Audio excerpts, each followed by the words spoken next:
Life happens, and not always the way we expect it to. Every single day we face change, stress, and uncertainty. What if you could learn to thrive no matter what life throws your way? Resilience expert Adam Markel and his inspiring guests explore breakthrough strategies to fully embrace change and build the resilience required to become change-proof. Hey everyone, welcome back to another episode of the Change Proof Podcast. I have a great guest today on the show. She started as a VGM group events planner, a role that was focused on creating memorable customer events. She was responsible for the annual Heartland Conference for many years, where they were challenged to make the conference bigger and better, focusing on industry trends, community building, and even homemade cookies. She moved from that into a role managing corporate projects. VGM Group was experiencing rapid growth, so the projects addressed the needs of a changing company, such as integrating a new customer relationship management tool and organizing a company-wide leadership conference. Today, she is the VP of Customer Experience for VGM Fulfillment, a fulfillment and logistics partner for CPAP providers. They are focused on quality, speed, accuracy, and all the things that keep CPAP providers up at night. In her free time, she is busy wrangling two little ones at home with another on the way. I know you're going to love this conversation, so sit back and enjoy my discussion with Sarah Conger. Okay, Sarah, so I don't know how it feels to you to just have somebody prattle off all of your accolades and your CV and all that good stuff. I kind of like it myself. It's a bit surreal too, to just from a standpoint of the time space thing, like how did that happen? So like that seems like a million years ago, but it was only, and I think the pandemic has done that for a lot of people too, that we kind of lost a bit of that time orientation, if you will. But you've had an extensive career. I'm not going to say how many years. If you want to, you can, but you've had a really extensive career with a particular company that I know we'll talk about a little bit today, but we'll, I think, speak more in terms as to organizations in general. But you can of course bring VGM into the mix, because they I think are a great representative of what a lot of these principles of resiliency are. I had the great pleasure of keynoting a conference recently for VGM, which was a blast. So my first question to you is, outside of everything that you just heard me say about you, what is one thing that is not in that bio that you would love for people to know about you at the outset? I love problems. That is probably one thing that's not part of my bio that you don't hear often, right? Nobody likes problems. Keep away. Not me. I love a challenge of a problem. I'm always looking for a stretch assignment, something that can challenge me. I've been called a fixer before, which sometimes is good and sometimes is bad. I've learned that, that also makes it hard for me to say no often. But as I've gone through my career and had some various opportunities that you just spoke about, you really do learn about what you should and shouldn't fix. And especially when you're leading a team and leading people, it's so important to not just take on their problems, but to also help them, help your team grow in those instances where they can fix the problem. How would you approach it? And just maybe asking the right questions to get them to ideate about what those potential solutions could be. But I definitely love to take on any kind of big problem that my team, needs some help with, or the organization. That's definitely something I really enjoy.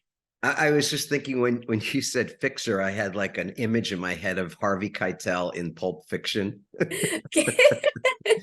For those folks that have seen the movie, then they know what I'm talking about here. And if not, then there's something funny for you guys to go ahead and do a little extra research on. Somebody shared this question with me years ago, and it really sparked a lot of introspection for me. And then in my leadership roles, I've used it as well, which is the question, what's mine to do? And the converse of that being true too, or being another question to consider, which is what's not mine to do. And I think as a leader, whether we're talking about in a organizational setting, or even in other areas of your life, like as a part of society, as a person in a family, maybe as a person that even has kids, and I know you have 2 little ones, it's like being a fixer and having to sort of modulate or discern, let's say, what is mine to do here, and what is not mine to do. So I want to get into the nuance of that. So I wrote down what not to fix based on what you just said. So have you learned that there are some things that you shouldn't fix? And if so, absolutely. What are those? Especially when you talk about that, kind of at work mode, really being able to say, okay, I have to step away from this. This is not for me. That is so hard because I am so passionate about VGM and the work that I get to do. It's really, and I get FOMO. I like to be involved. And so anytime something comes my way, it is so hard to say no, because that little person inside of me is like, but you're going to miss out on something. It's like, oh, no, this will be okay. Somebody else can handle this. And it's going to be a great opportunity for them to learn and grow and develop. And I was so fortunate to have that in my career when I was starting out here at VGM, was that trust in leaders that you can figure this out. And I had a leader tell me once, for starting out, it's hard. You don't have a ton of confidence right away, especially in a new role, and you don't know where your boundaries are. And so I had this leader tell me, no matter what happens, I will support you. And if it goes wrong, we will figure it out together. And that did a ton for me and my confidence, and being able to make those tough decisions and solve those problems. And I learned so much more that way than being told, here's the prescribed way to solve this problem. So I really do try to take that to heart, especially when I have young, folks reporting to me or working with me that I'm mentoring, and let them know, like, it's okay to make mistakes. That's one thing that VGM prides itself on, is it's okay to make mistakes here, and we'll figure it out together. And that really resonated with me. And I want to make sure that I give those opportunities to my team and those that I'm around and influence, because I know how important that was in my growth. Other problems that I know that I should not fix. Definitely, it's hard to turn off when I go home, and when the hubby is, ranting about his own work problems. That's just what he needs and what he wants to do. And sometimes that's my employees too. So it's hard when those worlds kind of intermingle like that. It's, I'm at work and I'm problem solving and I'm going to fix this. Then I go home and, okay, wait, I'm not fixing this. He just wants to vent to somebody, that he can trust, but it also works in vice versa. So making sure that I'm conscious of how I'm reacting to both my spouse when he's like, hey, I just need to vent. Okay, turn off problem solver mode, just listen and be empathetic, versus, okay, do you want me to help you solve this problem, or are you just here to vent? That's also become a question that I ask of, my friends, my family, my spouse, as well as my teammates and peers. How do you want me to help you today? You are here Yeah. to just vent, or you need me to help you solve the problem? I think that is a profound place to begin any conversation from. I'm sitting with this for a second, because as a parent, as a husband of, a lot a lot of years, in a very healthy relationship with which I just think in terms of where I've messed up in my role, or in that relationship, or as a parent, even with my kids, and I would say more often than not, where I have messed up is in overreaching on what it is that they actually want from me. And in part because I made an assumption at the start that what they wanted from me was to make their problem go away. Yep. And that may be a projection for sure as well.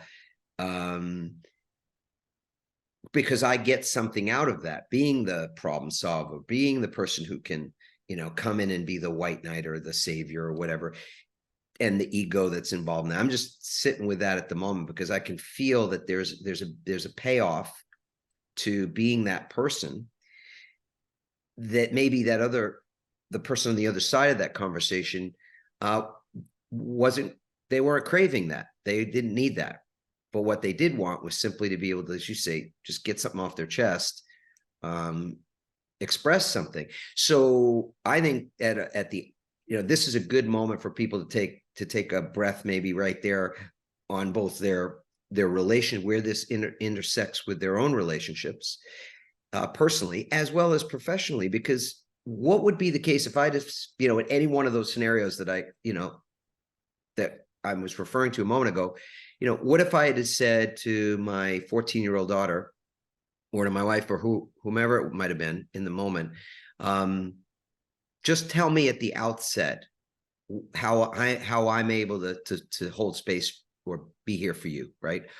Does that mean you want me to just listen and you can vent and get stuff out, or are you actively looking for, or wanting me to actively participate in solving or helping you solve the problem? And if the context had been created at the outset for that, with that question you just gave us, gosh, Sarah, I think I would have done better in certain areas. So I want to thank you for that.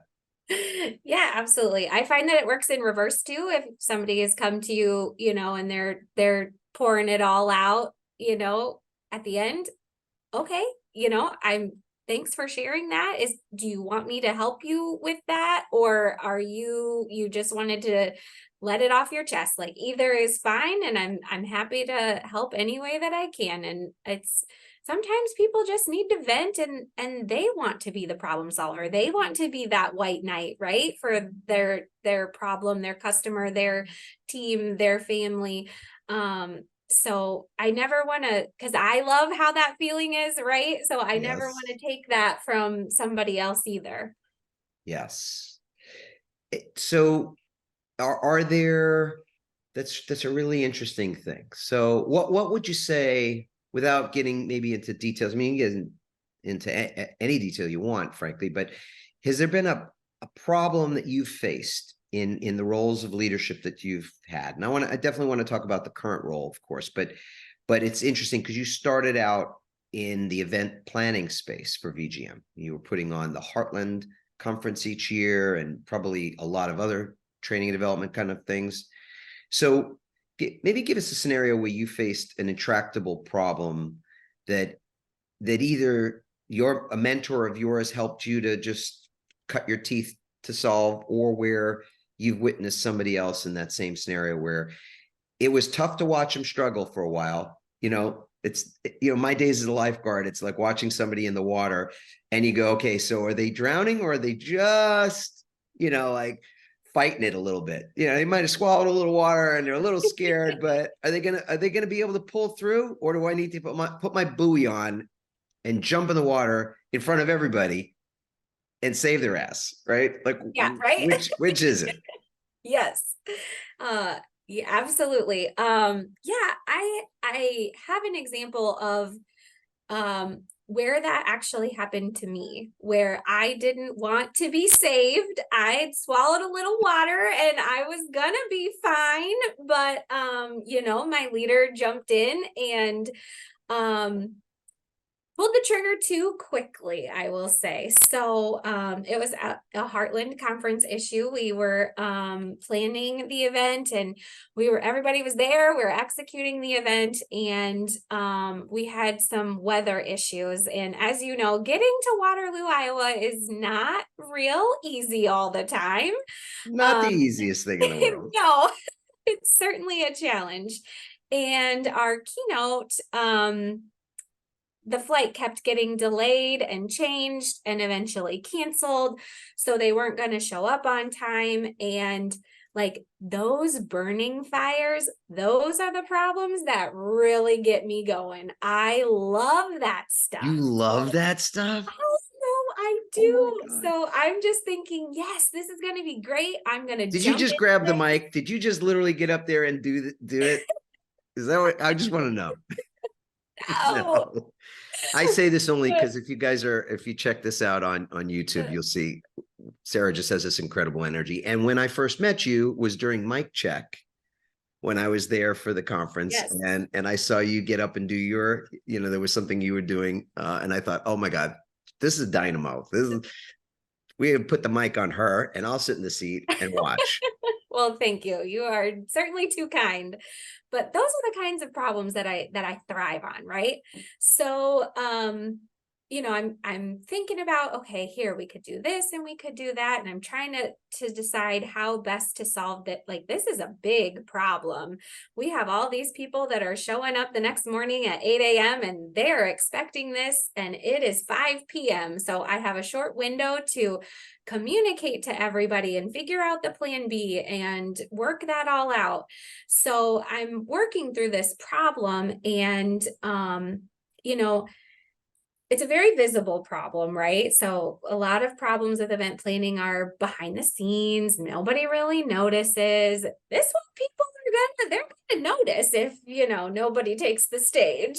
So it's a visible problem, like you said. Right. Yeah. So I'm thinking through that, and before I even had an opportunity to say, hey, here's what I really think we should do, and this is how I think we should tackle it.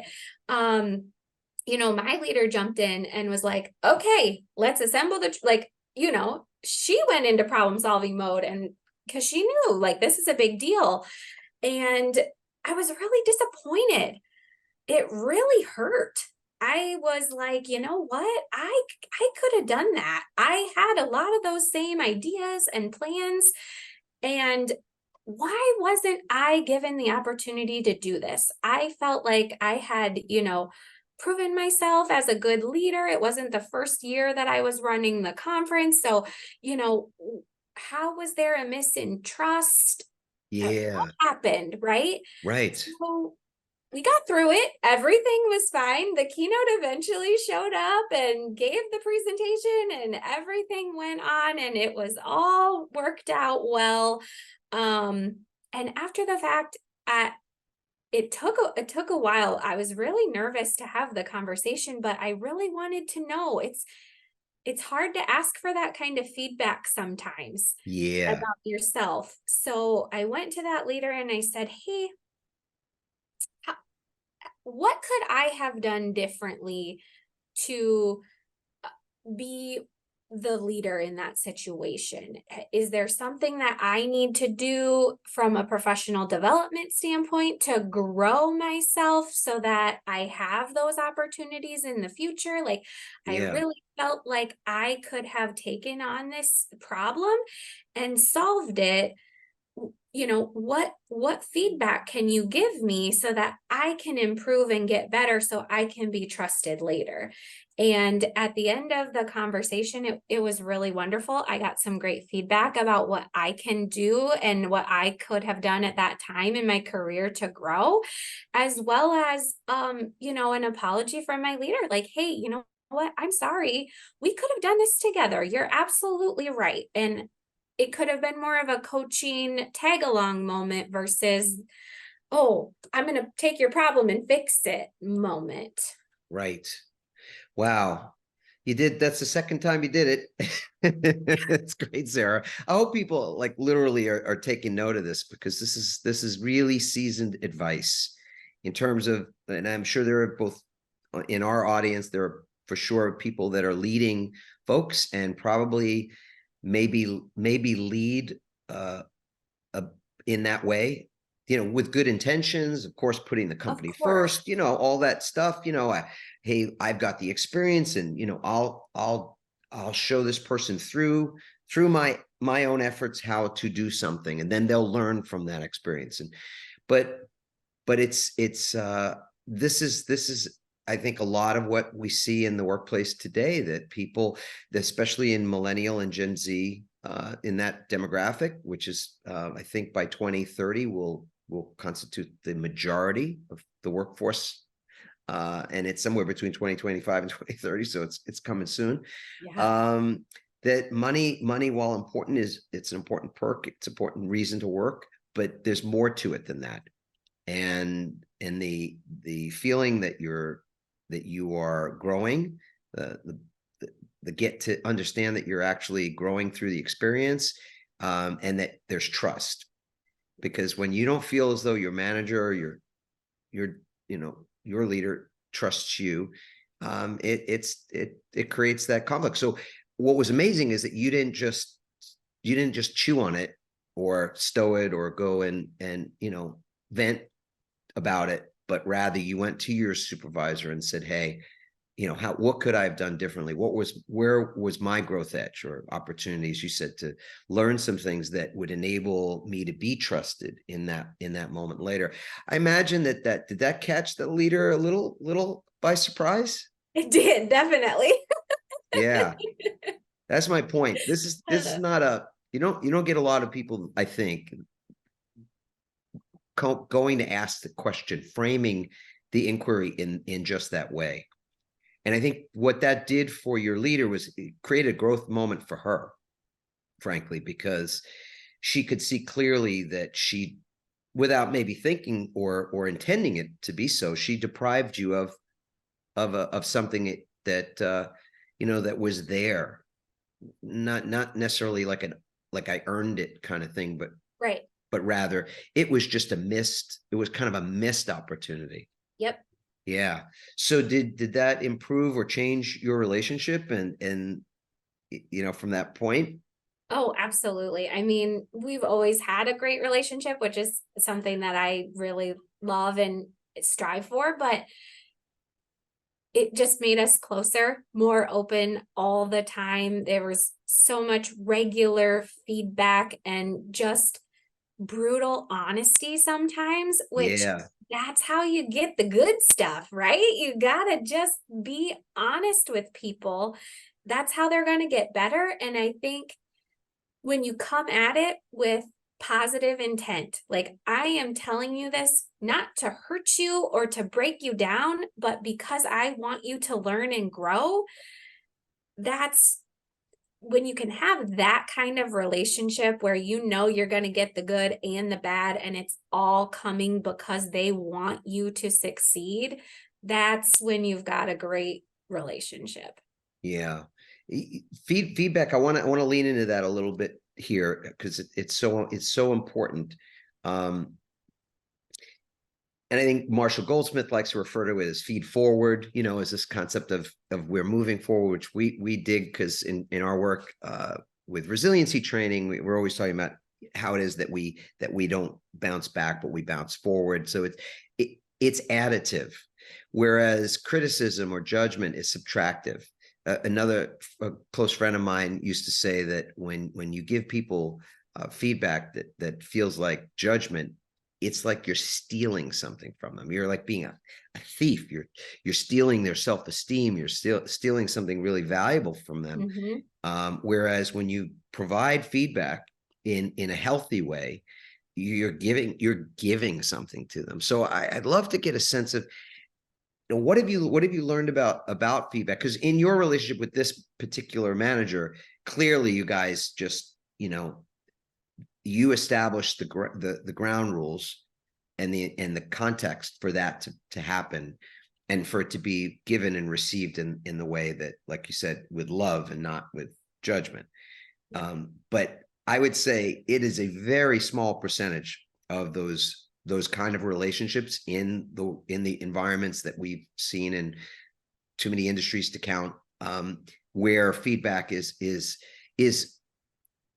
received, given and received in that way. In fact, more often than not, it's like somebody has an annual review, and that's and otherwise the kind of feedback they get is more like just always what they did wrong, or what they did. Right. So they're never really interested in feedback. In fact, if they're going to get feedback, if somebody says, hey, I'd like to give you some feedback, it's almost like your stomach turns inside out, because now what you're about to hear is like what you did wrong, or how you suck, or yeah, it's going to be bad. It's going to be bad. The principal's office, like, oh no, it's the principal's office, right? Exactly. So you're already defensive. Yes. So share with us if there's some nuance to this, and where in your current role, or the roles that you've had, have you been able to cultivate this feed forward, this really positive way of providing people with the learnings? Yeah, so I really learned a ton about feedback in my role with corporate projects. So a lot of my responsibility in that role was working very closely with our CEO and his sort of right hand. We just had this list of projects, right? Stuff that needs to get done that's really important for the company, but it's really nobody's job. So that was my job, was to do all these things on the CEO's list. And so I'm working through these projects, and tons of feedback that I received, as well as I challenged myself in one of those years as a goal. I set it out, shared it with my leader at the time. I want to not only provide feedback to people that I'm working with, that are working under me, my direct supervisors or my direct reports, but I want to challenge myself to give feedback up, because that is really hard to do. And in my role, that was something that I needed to get better at, and I needed to be able to do, because these projects that I was working on were pretty high level, working with a lot of the presidents of our different business units or divisions, and being able to provide feedback in the right way was something I wanted to learn how to do better. And so I learned all the ways to do it wrong before we figure out how to get it semi-right. But to your point, it all starts with being in the right place. You got to set it up so that it's coming from that place of positive intent. And sometimes I found that you have to ask, I have some feedback, would you be open to hearing it? Because if they're not open to it at that time, it's immediate defense mode, right? So there's no point in starting that then. Okay, then I still want to have this conversation. Maybe we can catch up next week about it, right? Just pivoting a little bit and trying a different, method of delivering and receiving the feedback. We went to in that same role, we went to a leadership retreat with a whole bunch of our divisional presidents. And one of the things on the educational agenda there was a 360 review. Sure. So, we're all reading our results, and immediately everybody's like, oh, I don't do that. That's not me. Like, absolutely not. Like, these people are all wrong, or that was a certain situation. Like, you can argue anything away, right? Sure. And so if you really desire the feedback, I think that's part of it. You have to want it. Yeah. And you have to ask, I think, trusted individuals to give it to you. Because there are some people that are out to, maybe don't have your best interest at heart. And so they may not be who you want to get feedback from. It's people that you trust, that you work with, who are really going to tell you and ride shotgun with you, and let you know where your blind spots might be. So through that That's a great way to put educational it. course, yeah, it was really helpful to hear how other leaders were receiving feedback, because sometimes you feel like, oh, it's just me. It's like, no, everybody thinks like this. So here we just have to get together and come together. And how can you take that and digest it? Take some time with it. You don't like, your initial reaction is going to be, no, that's not me. But read it over a couple different times, put it down, put it away, then reflect on it, because there are likely things, that you think aren't you that are. And I'm a weirdo. I love feedback. I'm always asking for it. I want to know the good, the bad, the ugly, because I really want to get better. I want to grow.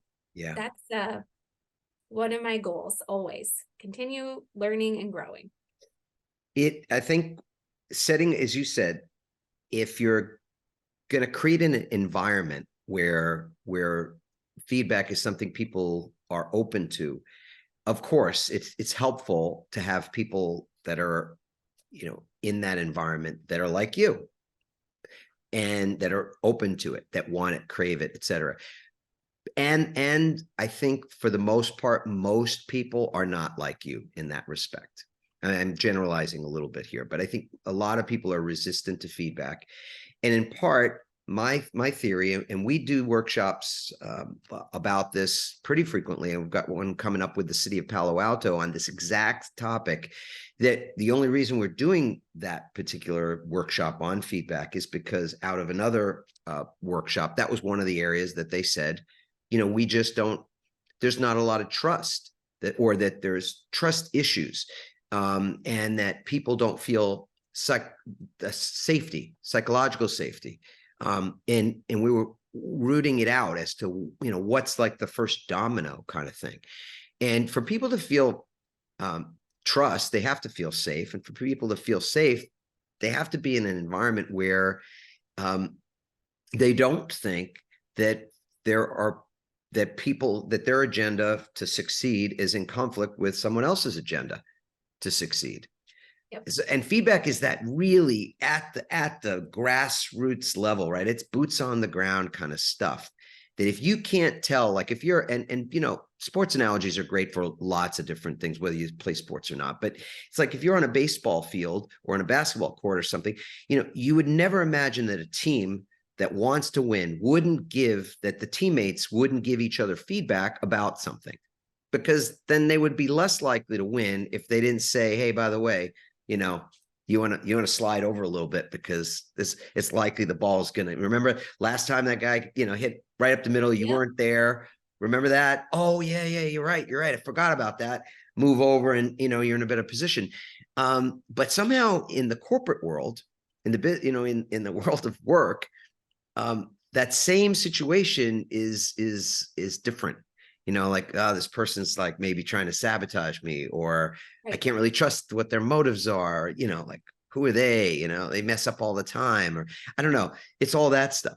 So to create an environment first that where feedback is not the exception to the rule, but it is the rule, and that it goes in all directions. Like you said, it goes up, it goes down, it goes sideways, side to side.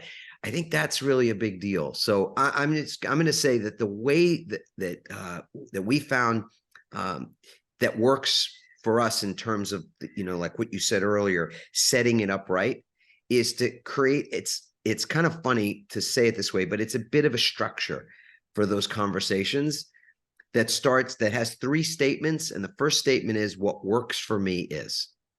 So what's working for me, or what works for me, or what worked for me is that you put together this amazing event. You found this incredible speaker. You put, everything was on the right track. That, like all worked for me. And what didn't work for me was that the speaker's not able to get to the event now, and that, like this storm happened and the planes canceled, and, that didn't work for me. And I guess what also didn't work for me was I didn't get the sense that you were like on it. And with it being like that, the whole thing's going to become transparent tomorrow morning. What I read from that situation was that I needed to step in and kind of like figure it out. And so it didn't work for me, that I didn't get the sense that you were already 3 steps ahead in the planning for all that kind of thing. So what could have been done differently is that, while you were solving for that, maybe I guess you could have said to me, hey, I got this. I got us. You don't have to worry. That would have like quelled my inner, you know what I mean? And that's the feedback I might give to you. And then you might give me the feedback that you gave her, which is that what worked for me was that you were brilliant in like you were right there for the company and for all of us. So we all ended up looking good, right? But what didn't work for me was that you didn't ask me whether I was already looking to solve it and had already made a plan, and maybe even whether you trusted me to execute on that. So what could have been done differently in that situation was that, and so on and so forth. And I think when the structure, while it seems a little mechanical, what we found is that you always start with the positive, the sort of the rules of road. You don't start with, hey, you know what? When you did that, that really annoyed me. Or you messed up and we need to fix it. Because that's the way people are used to getting it, right? So you start with something positive, that you don't make it personal. I mean, well, I should say you make it in personal, in the sense that this is my perception. Because when you say something worked for you, it's not whether it worked, it's what it worked for you. If you say something could be done differently, you're not saying it could be better, because you don't know. Nobody knows. It's a judgment call, right? But it's your perception. And I think when that's in the context, then people feel safe, because it's not like, the God, like it's coming from the heavens, and, this is the gospel here. It's more like, we're having a conversation, and this is how I was processing all of this at the time, and what I feel about it now. And this is what I think could be done differently. And it goes in both directions.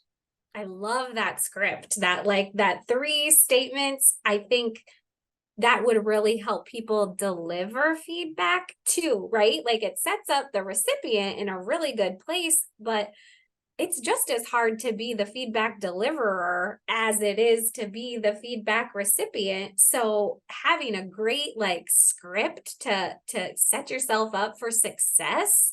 I love that. Because I'm just so bought into what you said, honestly, that if we had environments where the relationship was more like the one with you and your manager, man, I mean, so many things that would otherwise get gnawing at people, so that they're not happy, they don't feel fulfilled, or always kind of one eye on the next, where they find a better opportunity kind of stuff. I mean, that wouldn't exist in a relationship where they were getting the growth that they crave. And they were also giving that opportunity to others. That would be great. I so love what you said about that. And I want to ask you in our final couple of minutes here, just about the concept of resiliency, like at VGM or in any of your specific roles. What is resiliency looking like these days? So many people, they hear the word resilience now, I think they think it's also being co-opted as a word that means suck it up. It's just another way of saying, hey, we got to be more resilient. It's like, okay, so you're asking me to do more with less again, aren't you? Or right? Whatever you're asking. Definitely. I can speak to that in my current role. I was brought into our fulfillment business unit to upgrade our system. So we have one system that runs the whole kind of business front to back end, and we needed to change. Our other was outdated, and part of my role was to also oversee our customer service team. So they are the only front facing piece of our business. They get the good, the bad, and the ugly. They get to be the, the white knight and the cheerleader when we win, and they take the brunt when it is ugly. And our system conversion, as you could probably imagine, did not go perfectly, as many don't. And it was brutal. It was a tough, 6 weeks for that customer service team. And talk about resiliency. They looked beat down sometimes, and like they were just like, how much longer is this gonna last? And I was relatively new to that team, and having gone through that kind of battle together has really brought us closer as a team. They certainly trust me more as a leader, and it took this whole huge effort. I didn't know a ton about their job role. I had them for 2 months before we did this major conversion. And so it was like, I got to jump in here and do the role with them. I need to understand exactly where they're coming from, how they're dealing with this, so that now I can help them really work through this. This is a hard time for us, and I need them to know it's going to get better. I know it's going to get better. But having zero trust in me, they don't even know me. Like, it's really hard to get from this place really stinks and this job just got incredibly more difficult to, hey guys, it's going to be okay. I promise. Exactly. I'm just laughing because yeah. And it was such a cool thing to be part of. And I just feel like it was, the team and them wanting to serve the customer, their drive, their desire to not let, the customer down. Yeah. And, I am a very positive person. And so just trying to bring out any kind of wins and positivity about how things are going, how the team is reacting to it. Being there and just offering any kind of assistance that I could at the time was just made the world of difference. But I think, going through that battle together, right? Like you're in the trenches, you're really going through something hard, and coming out on the other side, like, really makes you resilient. It really does. And now my team, we just on the 1st of August implemented another new system, and it couldn't have gone better. And the team was so bought in, and they're like, yeah, this is going to be no problem, right? Like, you could just tell, like, from the first time we did it to this second implementation, It's like, bring it on. Yes, attitudes were different. Like, they had more grit. They were more resilient. They were like, yeah, we got this. Well, yeah, we can do it. It's been really cool. You said something in the beginning, which I wrote down. It says, sometimes I have to step away.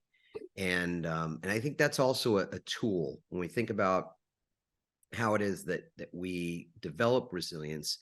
It's not often by just continuing to ask your mind, your body, other parts of you, I suppose, your emotional body state for more. When you're experiencing this depletion, that I think is the paradigm shift that our research has shown.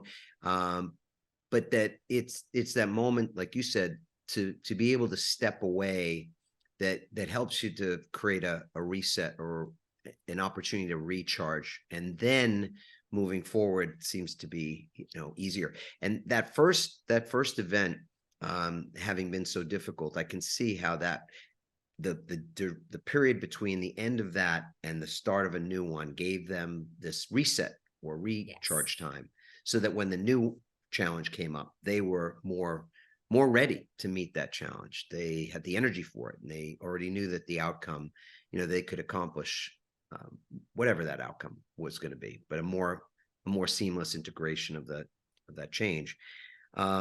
So yeah, I think we've got to be ever more cognizant of the fact that we're more depleted than we know. I think that's just true of all of us, and the people that we work with and the people that we lead, they're a lot more depleted than they are letting on, than they may be aware of consciously themselves, but also that they're letting on. And I think if we can see people in that more in that realistic light, then it's not a question of can we take stuff off their plate or give them less, because we all know, depending on the market, the environment, that's not happening. Yeah. It's more like, well, where are we making these really conscious creating these conscious opportunities for reset, for that recharge, so that they're not more depleted, but also being tasked with more.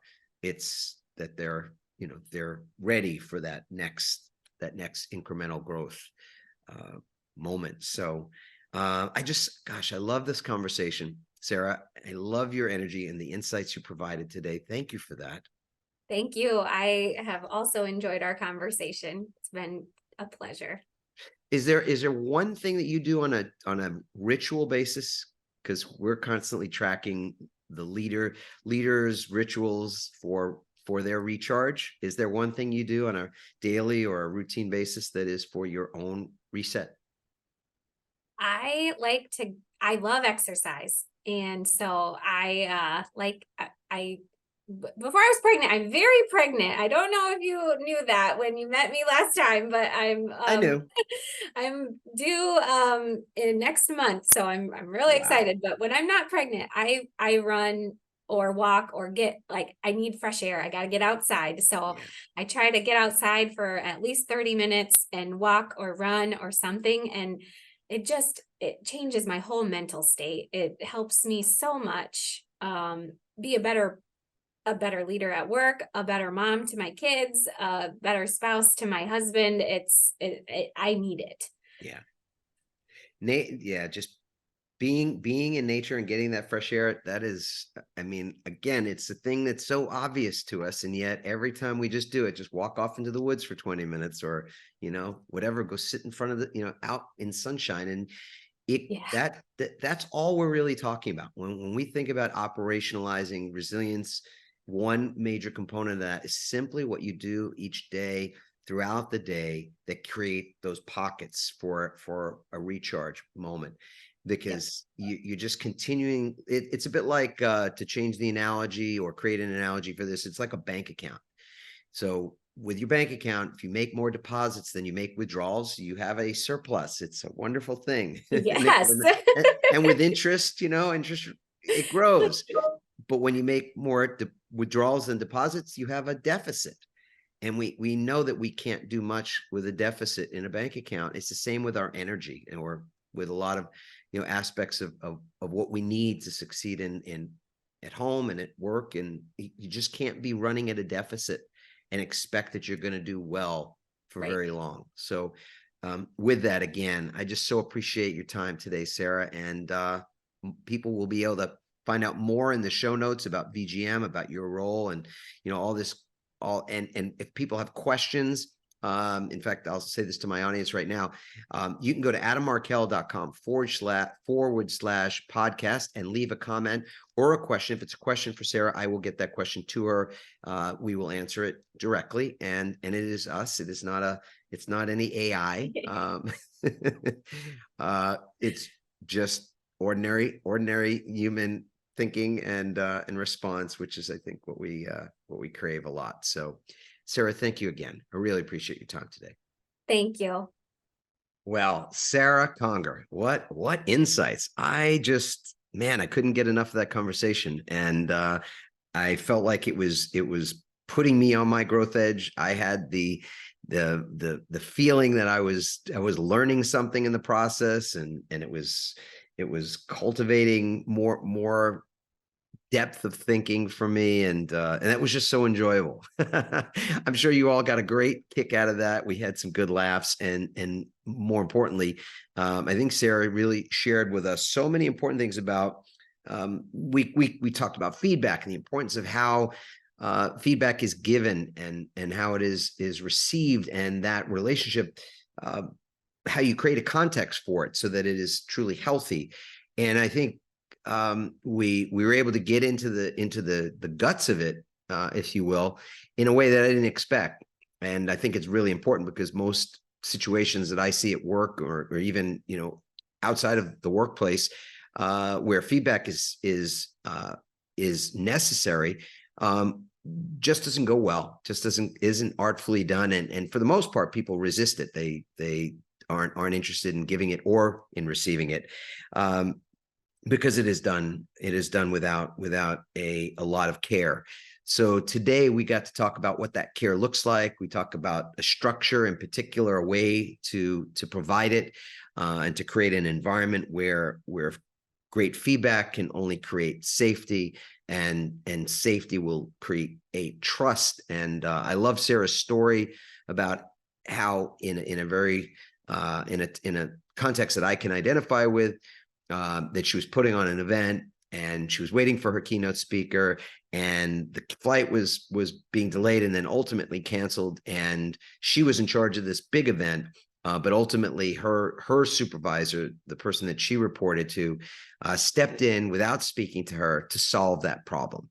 And then she had the courage, I would say, and I think the intelligence to, after the event was done and everything had settled down, to actually ask for feedback, and to want to use that feedback as a way for her to grow and to learn and to understand where it was that her growth would create a different outcome in the future, an outcome where her supervisor would have trusted her more to actually solve that problem, since it was hers to solve. And so we talked about, what's ours to do, what's not ours to do, where should we be fixing things, and where do we want to resist our urge to be a fixer. So she started out by telling us that she loves problems, and then the dominoes just began to fall after that. We talked about depletion and what it looks like to recharge, and how that contributes to resiliency, especially in the times that we're living in right now, where we're being depleted in so many different areas, mentally, emotionally, physically, and even spiritually, I would say. So I love this conversation. I know it's going to be one that's going to stand the test of time. If there are people in your world, personally or professionally, that would benefit from listening to some of what we talked about, because we did cover some things that were personal as well as things that were business oriented. Please feel free to share this episode. We would love for you to do that. Actually, that's what helps the algorithm to help us, to help this podcast, these episodes get in front of more people. So we thank you for that. If you could leave a rating, hopefully you'd give a 5-star rating to this conversation, but whatever makes sense to you, makes sense to us. We appreciate the feedback, the feed forward. It helps us to bounce forward and always be moving forward. That feedback is super, super helpful in that regard. So we appreciate it. And of course, you could just leave that review on whatever platform it is that you consume this podcast. If you've got questions for either Sarah or myself, you can go to adammarkel.com/podcast, leave a comment or a question there, and it will be myself or Sarah answering that question for you. And lastly, if you'd like to check out your own level of resilience, a snapshot in time, very simple, go to resiliencerank.com. And in 3 minutes, 16 questions later, you will get your immediate response, looking at how resilient you are in those 4 different areas, the mental, emotional, physical, and even spiritual realms of resilience. It takes just 3 minutes. It's entirely free. It's our gift to you, resiliencerank.com. So I will say once again, thank you so much for the support that you give this podcast, for being a part of our community. And for now, I will just say, ciao. Thanks for listening, everyone. We hope you now have even more tools and greater insights to build resilience and become change-proof. Help us inspire others by sharing this episode and leaving your comments over at adammarkel.com/podcast. For more resilience tips and strategies, including support for building change-proof teams, visit adammarkel.com/become change-proof.